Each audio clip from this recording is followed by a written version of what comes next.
1:35 1:40 જેવું થયું હતું ટાઈમિંગ ને અ, પછી મને મમ્મીનો કોલ આવ્યો મેસ પર મેં એટલે જમતો હતો ત્યારે કે એટલે મને અર્જન્ટમાં ડોક્યુમેન્ટ મારે એ સબમિટ કંઈ આપવાના હતા મમ્મીને.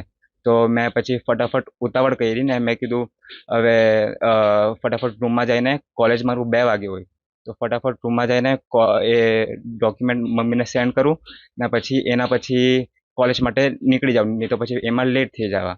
તો અગર મમ્મીનો કોલ એમ નહીં આવતે તો પછી એમ અમારો તો પ્લાન એમ હતો કે કોલેજ આજે નહીં જવાનું ને રૂમ પર બેસીને વાંચવાનું હતું એમ, કેમ કે એક્ઝામ છે અમારી ચાલતી હતી. તો અ, એ દોરાને લાઈક અમે લોકો પછી એમ કોલ નહીં આવતે તો મારો જે રૂમમેટ છે આર્યન રાજપૂત એ લોકોનું મેચનું ટાઈમિંગ 5-10 મિનિટ મોડું છે. તો 10 મિનિટ મોડું છે તો એ લાઈક થોડો મેચનું જમવાનું ટાઈમિંગ થોડું લેટ છે. તો અમે લોકો મારો પ્લાન એમ હતો કે એની ઉપર મળવા જાઉં. પર પછી હવે મમ્મીનો અર્જન્ટમાં કોલ હતો કે હવે સબમિટ કરવાનું છે એ ડોક્યુમેન્ટ, તો ફટાફટ રૂમમાં જઈને સબમિટ કર.